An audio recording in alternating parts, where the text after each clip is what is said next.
This channel does not promote any violent, harmful, or illegal activities. All content provided by this channel is meant for an educational purpose only.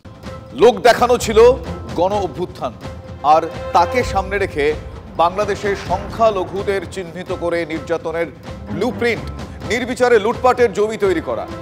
আর সেসব যখন প্রয়োগ শুরু হলো, তখন থেকে বাংলাদেশে হিন্দুদের রেহাই নেই। বিনা কারণে সংখ্যালঘুদের ধরপাকড় করা হচ্ছে। ওপার বাংলায় কট্টরপন্থীদের টার্গেট সংখ্যালঘুদের বাড়ি, শুধু বাড়ি নয়, তাদের দোকান এবং ধর্মীয় মন্দির। তাণ্ডব চালিয়ে সেখানে এক প্রকার উল্লাস চলছে। প্রশ্ন উঠছে, জেহাদি পতাকা হাতে এই উল্লাস কারা করছে? অভ্যুত্থানের আড়ালে কি হিন্দু নিধনের কোনো ছক রয়েছে? তাই মৌলবাদীদের হাতে কি রক্তাক্ত হতে হচ্ছে হিন্দুদের? আর এসবের মধ্যে রাজ্যের ডেরা বানাচ্ছে কি অনুপ্রবেশকারীরা? চিন্তা বাড়ছে আমাদের এ রাজ্যে। আর এসব দিক ছুঁয়ে যাবে আমাদের আজকের স্পেশাল 9। আজকের স্পেশাল 9, জেহাদি কবজায় বাংলাদেশ। আপনাদের সঙ্গে রয়েছি আমি শুভজিৎ।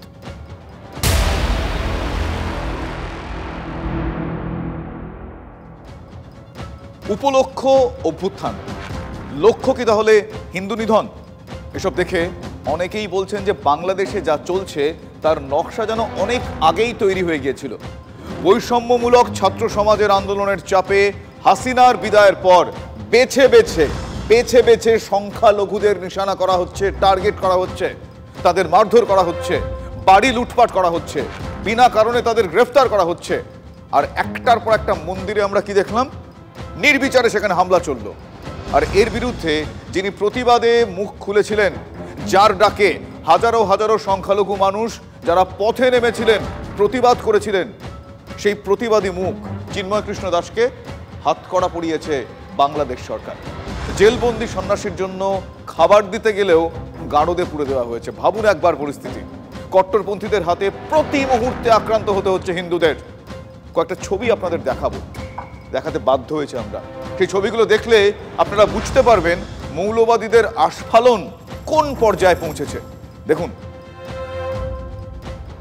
বেছে বেছে সংখ্যালঘুদের বাড়িতে হামলা হচ্ছে, লাঠি হাতে কট্টরপন্থীরা কিভাবে চড়াও হচ্ছে, স্লোগান তুলে রে করে তেড়ে যাওয়া হচ্ছে, ইট ছোড়া হচ্ছে। একটার পর একটা এই ঘটনা, এই ছবি প্রকট করছে তাদের অ্যাক্টিভিটি। প্রাণ হাতে নিয়ে বেঁচে থাকা বলতে পারেন এটাকে।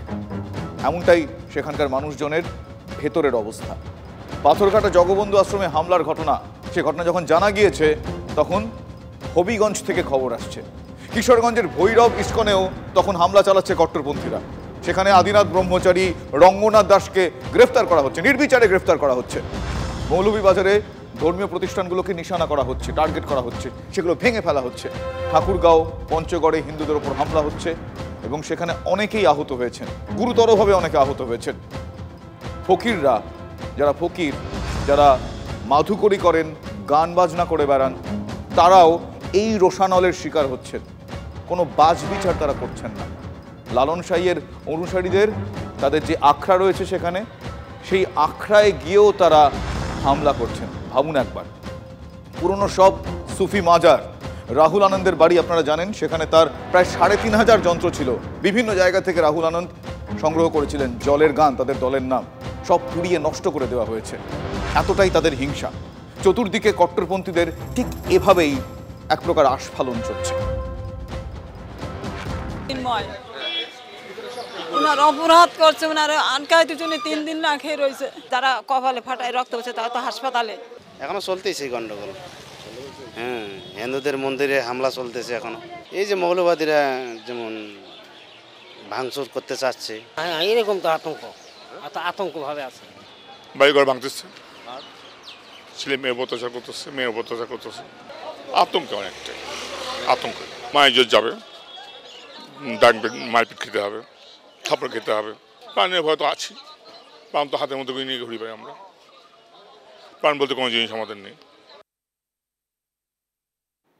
মৌলবাদীদের আস্ফালনের বহিঃপ্রকাশ দেখা যাচ্ছে। আর কি দেখা যাচ্ছে? জেহাদি পতাকা উড়িয়ে তারা তাদের আস্ফালন দেখাচ্ছেন। নারায়ণগঞ্জে হিন্দু ব্যবসায়ীকে গ্রেফতার করা হয়েছে। সেই আনন্দে জেহাদি পতাকা হাতে নিয়ে মিছিল, মানে এক প্রকার উৎসব। হিজবুত তাহরির নামে জঙ্গি সংগঠন, তাদের এই আস্ফালন। আপনাদের অনেকেই মনে আছে এই হাসিনা জমানার সময়ে হিজবুল তাহরি এদেরকে নিষিদ্ধ করা হয়েছিল। এবার পরিস্থিতি প্রশ্নের জন্ম দিচ্ছে। প্রশ্ন উঠছে, মৌলবাদী এই শক্তিকে কারা মদত দিচ্ছে? যে এই আস্ফালনের পেছনে সেই মদতটা প্রচ্ছন্নে রয়েছে, এটা বুঝতে খুব একটা রকেট সায়েন্স লাগে না। জামাতের পুতুল অন্তর্বর্তী সরকার তো হিন্দু নির্যাতন নিয়ে চুপ করে রয়েছে, স্পিকটি নট তারা। আর কট্টরপন্থীরা কি চাইছে, তার একটা আঁচ পাওয়া গিয়েছে ঢাকা বিশ্ববিদ্যালয়ের অধ্যাপক, তিনি যেটা বলছেন তার কথায় শুনুন। Nuclearization does not mean that we have to be a nuclear power. Nuclearization, I mean that we have to develop a nuclear treaty with our former adversary, Pakistan. Pakistan is the most reliable, trustworthy security ally of Bangladesh. This is exactly what the Indians want us not to believe. This is exactly what Awami League wants us not to believe. But this is exactly what, Pakistanis, their herds burn out. They may not ask formally for forgiveness, but they don't want to see us become an Indian vassal. They will do anything, I can assure you, they will do anything to protect us from the Indians. শুনলেন, এখন পাকিস্তান নাকি বাংলাদেশের সবথেকে বিশ্বস্ত বন্ধু। তো সেই বন্ধুদের বিশ্বাসযোগ্যতার নমুনা কি? কিছুদিন আগে পাকিস্তান থেকে পেঁয়াজ আমদানি করেছিল বাংলাদেশ, সোশ্যাল মিডিয়ায় বিরাট করে তার প্রচার চলে, ফলাও করে। তারপর কি হলো? দেখা গেল পাকিস্তান থেকে বাংলাদেশে পাঠানো পেঁয়াজের বস্তা থেকে বড় বড় পাথর বের হয়েছে। ওজন বাড়াতে পেঁয়াজে পাথরের ভেজাল মেশানো হয়েছিল, আর তাদেরকেই বাংলাদেশ বন্ধু ভাবছে। সেই মৌলবাদী শক্তির ভয়ে কাঁটা ওপার বাংলার সংখ্যালঘুরা শিউড়ে উঠছেন, তারা ভীত সন্ত্রস্ত হয়ে আছেন। তাদের বাড়িতে হামলা হচ্ছে, অবাধে লুটপাট চলছে, তাদের সন্তানদের পড়াশোনা বন্ধ হয়ে গিয়েছে। এটা নিয়ে কতটা চিন্তিত? চিন্তিত অবশ্যই, কারণ দেশের অবস্থা তো খুব একটা ভালো নেই। বিভিন্ন জায়গায় বিভিন্ন রকম কার্যক্রম হচ্ছে, এটা নিয়ে চিন্তিত আর কি হবে বলা যাচ্ছে না। এখন কিছু কিছু জায়গায় কিছু সমস্যা হচ্ছে, যেহেতু আমাদেরকে এখানে থাকতে হবে, আমাদের চিন্তা তো হবেই। আশা তো করি যে পরিস্থিতি হয়তো ভালো হয়ে যাবে, এখন সব কিছুই ভগবান জানে কি হবে। এই যে মাঝে মাঝে স্কুল বন্ধ করে দিচ্ছে, পড়াশোনার ক্ষতি বেশ খুব হচ্ছে।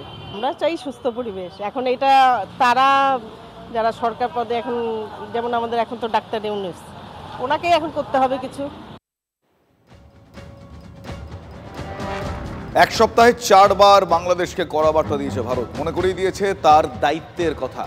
আর এই প্রেক্ষাপটে বাংলাদেশকে কড়া বার্তা দেওয়ার দাবি উঠেছে এপার বাংলা থেকে।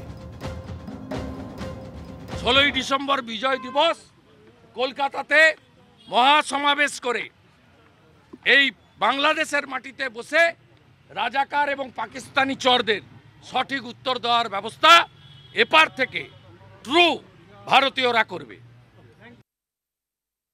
বাংলাদেশে যেভাবে হিউম্যান রাইটস লঙ্ঘিত হচ্ছে, আমরা সবাই খুব উদ্বেগের সাথে, ওপারে যেটা হচ্ছে সেটার মধ্যে আমাদের উদ্বেগ বাড়ছে, এটা ঠিক হচ্ছে। হাসিনা বিদায়ের পর থেকে যেভাবে ধারাবাহিক অত্যাচার চালাচ্ছে কট্টরপন্থীরা, তা দেখে অনেকে বলছেন বাংলাদেশের সাংস্কৃতিক বর্ণমালা বদলে দেওয়ার একটা কনস্পিরেসি, ষড়যন্ত্র চলছে। একটা জাতিকে টার্গেট করে তাদের মুছে ফেলার চেষ্টা চলছে। আর এ নিয়ে আন্তর্জাতিক সম্পর্ক বিশেষজ্ঞরা কি বলছেন, কি ভাবছেন তারা, শোনা দরকার। এটা একটা অ্যাট্রোসিটি বা জেনোসাইড। এই জেনোসাইডাল কনসেপ্টটা হচ্ছে যখন কোনো একটি ধর্ম বা কোনো একটি জাতি আরও একটি ধর্মের অস্তিত্ব বিলীন করে দিতে চায়, যেটা একসময় হিটলার করেছিলেন, যেটা একসময় মুসোলিনি কিছু তথ্যে করেছিলেন। এটাকে বলা হয় আল্টার ন্যাশনালিজম, এবং এর পরিণাম কিন্তু ভয়ঙ্কর। যদি আমার অস্তিত্বের বাইরে আমি অন্যের অস্তিত্ব মুছতে চাই, একেবারে মুছে দিতে চাই, তার পরিণামটা কিন্তু আন্তর্জাতিক দুনিয়ায়, আন্তর্জাতিক ইতিহাসে এখনও পর্যন্ত কোনোদিন স্বীকৃতি পায়নি, এবং সেটা যখনই হয়েছে তখনই সেটা কিন্তু অবনতির মুখ দেখেছে। এটাতে কোনো সন্দেহ নেই যে যেরকম ভাবে এই ছাত্রদের যে সংরক্ষণ বিরোধী আন্দোলন প্রথম দিন থেকে শুরু হয়েছিল, আমরা তখনই বলেছিলাম যে এই আন্দোলন নিছক ছাত্রদের নয়, এর পেছনে পাকিস্তানের ISI এর হাত রয়েছে, আমেরিকার বাইডেন প্রশাসন এবং চীনের প্রচ্ছন্ন মদত রয়েছে। কিন্তু সামনে থেকে সেটাকে পুরোপুরি এই আন্দোলনটাকে পরিচালনা করেছে পাকিস্তানের ISI, এবং এদের লক্ষ্যই ছিল যে সন্ত্রাসবাদী মৌলবাদীদের জন্য আর একটা খিলাফতি শাসনের নতুন পাকিস্তান তৈরি করা ভারতের পূর্ব প্রান্তে। তিনটে অত্যন্ত গুরুত্বপূর্ণ বিষয়: বঙ্গবন্ধুর নেতৃত্ব, ইন্দিরা গান্ধীর সমর্থন আর ভারতীয় সেনার বলিদান। এসবের বিনিময়ে বাংলাদেশ স্বাধীনতা পায়, আর এখন সেখানে অকৃতজ্ঞের মতো ইতিহাস বদলে দেওয়ার কাজ চলছে। গত কয়েক মাসে হিন্দুদের ওপর ভয়ঙ্কর অত্যাচার চলছে, ঘরবাড়ি লুটপাট চলছে, মারধর করা হচ্ছে, বিনা কারণে ধরে নিয়ে যাওয়া হচ্ছে, চাকরি থেকে জোর করে ছাঁটাই করে দেওয়া হচ্ছে। মৌলবাদীদের জমানায় চূড়ান্ত নৈরাজ্য চলছে। অথচ এখন বাংলাদেশে কম বেশি 2 কোটি হিন্দুরা বসবাস করেন। তাদের একটা বড় অংশের আত্মীয় পশ্চিমবঙ্গ, ত্রিপুরা বা অসমে থাকেন। যে দেশের স্বাধীনতায় সংখ্যালঘুদের একটা বড় অবদান, এখন তাদেরকেই উৎখাত করার একটা ছক চলছে। ভাবুন একবার। আবার বাংলাদেশে ভারত বিরোধিতার নানা স্লোগানও চলছে। অথচ ভারত না থাকলে একটা দিনও চলবে না বাংলাদেশে। আমাদের ফারাক্কা নিয়ে বিদ্যুৎ না গেলে ওপার বাংলার বড় অংশে অন্ধকার নেমে আসবে। হ্যাঁ, আমাদের ফারাক্কা দিয়ে বিদ্যুৎ না গেলে ওপার বাংলার একটা বড় অংশে অন্ধকার নেমে আসবে। একবার বিগ বলে আপনাদের দেখাবো, আমাদের এই বিগ বলে কেন ভারতের ভরসা বাংলাদেশ। বড় করে দেখাই এই বড় বিষয়টা।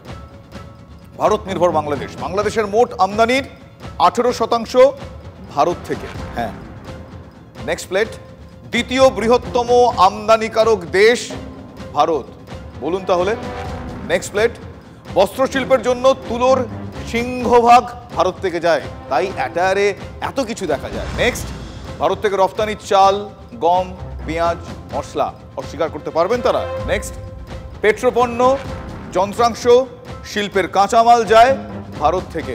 ফলে ভারতের ওপর এত রকমভাবে নির্ভরশীল, ভারতের ওপর এত রকমভাবে যাদের নির্ভর করে থাকতে হয়, তারা এই ভারত বিদ্বেষ এরকম প্রকটভাবে কি করে দেখায়, যে কারণে অকৃতজ্ঞ শব্দটা কনশাসলি ব্যবহার করেছে। তসলিমা নাসরিন বাংলাদেশের জামাত সমর্থকদের কাছে একটা প্রশ্ন রেখেছেন, সাহিত্যিক তসলিমা নাসরিন। ভারত যদি চাল ডাল বন্ধ করে দেয়, বাংলাদেশের মানুষ খাবে কি? তসলিমা নাসরিন জিজ্ঞেস করছেন। ভারত জল বন্ধ করে দিলে কি হবে? বিদ্যুতের লাইন কেটে দিলে কি হবে? বাংলাদেশে জামা কাপড় ছাড়া আর কিছুরই তো কারখানা নেই, সবই তো আমদানি করতে হয়। চীন, পাকিস্তান দেবে তো? এ প্রশ্ন তসলিমা করছেন। আর এই প্রেক্ষাপটে কড়া অবস্থান নেওয়ার কথা বলছেন রাজ্যের বিরোধী দলনেতা। একবার শুনি তিনি কি বলছেন। আমি গোটা ভারতবর্ষের ডাক্তার সমাজ, ব্যবসায়ী, ভারতপ্রেমী নাগরিককে সম্পূর্ণভাবে বাংলাদেশিদের বয়কট করার জন্য অনুরোধ করব। কড়া উত্তর দেওয়ার সময় এসেছে, এটা মুখে নয়, কার্যক্ষেত্রে এমন উত্তর দেন যাতে আজকের বাজারে 150 টাকা পেঁয়াজ, 120 টাকা আলু, এটা যেন পাকিস্তানের মতো 1000 টাকা লিটার পেট্রোল আর 400 টাকা আটা পাকিস্তানের মতো অবস্থা হয়। বাংলাদেশে হিন্দুদের উপর অত্যাচার নিয়ে কড়া বিবৃতি দিয়েছে রাষ্ট্রীয় স্বয়ংসেবক সংঘ। আরএসএস এর বিবৃতিতে অবিলম্বে চিন্ময় কৃষ্ণ দাসকে মুক্তির দাবি জানানো হয়েছে। চিন্ময় প্রভুবর গ্রেফতারি অন্যায় বলা হয়েছে। ওপার বাংলার সংখ্যালঘুদের উপর অত্যাচারের তীব্র প্রতিবাদ জানিয়েছেন এপারের সংখ্যালঘুরাও।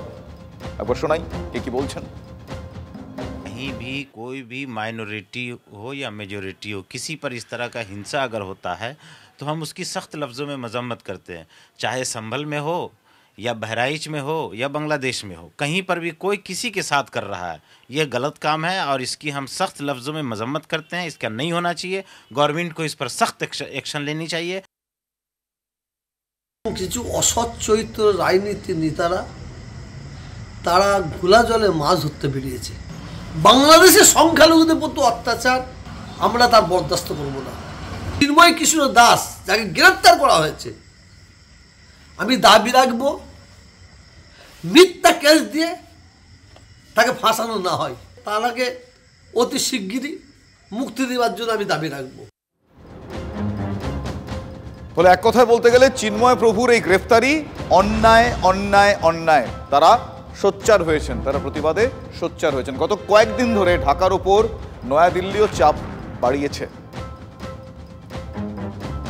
একদিকে বিস্তীর্ণ উত্তর পূর্ব, অন্যদিকে পশ্চিমবঙ্গ। বাংলাদেশ স্ট্র্যাটেজিক লোকেশনের কারণে নয়াদিল্লির কাছে বরাবরই অত্যন্ত গুরুত্বপূর্ণ। তার কারণ বাংলাদেশের অভ্যন্তরে যখনই কোনো বড় ঘটনা ঘটে তার আঁচ ভারতের সীমান্ত লাগোয়া এলাকায় বরাবর পড়ে এসেছে। আর এই মুহূর্তে দাঁড়িয়ে শুধুমাত্র দুদেশের বাণিজ্যিক সম্পর্ক নয়, ভারতের সঙ্গে ঢাকার সম্পর্ক যদি বিচ্ছিন্ন হয়, আগামী দিনে বাংলাদেশ ভূখণ্ডকে ব্যবহার করে পাকিস্তানের জঙ্গি কার্যকলাপ আরও বাড়বে। একই সঙ্গে চীন আরও বেশি করে ঢাকার সঙ্গে তাদের সম্পর্ক বাড়ানোর চেষ্টা করবে, যা ভারতের কাছে অন্যতম বড় চ্যালেঞ্জ হিসেবে সামনে আসবে। ভারতের একের পর এক কড়া বার্তার পরে যেভাবে অনড় অবস্থান নিয়ে ঢাকা রয়েছে তাতে সত্যিই এক নতুন অভিজ্ঞতা, কারণ এ এক সম্পূর্ণ অচেনা বাংলাদেশ।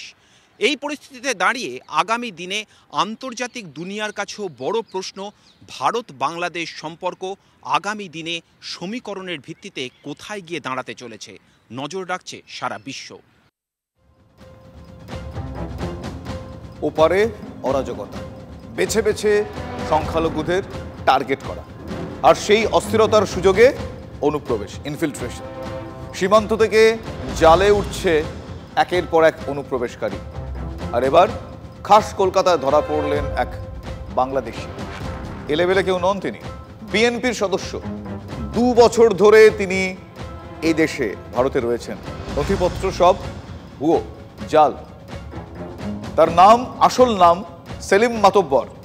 পরিচয় দিয়েছিলেন রবি শর্মা নামে। রফি আহমেদ কিদওয়াই রোডের একটি গেস্ট হাউস থেকে ওই অনুপ্রবেশকারীকে গ্রেফতার করেছে পার্কস্ট্রিট থানার পুলিশ। আর সূত্র মারফত আমরা জানতে পারছি ওই ধৃত ব্যক্তি বাংলাদেশের মাদারীপুরের বাসিন্দা। ভারতে ঢুকে নাম ভাড়িয়ে, মানে নতুন নামে জাল নথি তৈরি করে রবি শর্মা নামে কলকাতায় তিনি বাস করছিলেন। 1 সপ্তাহ ধরে ঘাপটি মেরেছিলেন ওই হোটেলে, কিন্তু প্রায় 2 বছর ধরে তিনি এই দেশে রয়েছেন। বিএনপি করো? আপনি কবে থেকে এসেছিলেন এখানে? 2023। কবে থেকে? 2023 থেকে। কোথায় ছিলেন এসে প্রথমে? কোথায় ছিলেন প্রথমে এসে? কোন সীমান্ত কোথায় ছিলেন এসে প্রথমে? কোথায় ছিলেন? নদিয়ার কোথায় ছিলেন? নদিয়ার কোথায় ছিলেন? কোন সীমান্ত দিয়ে?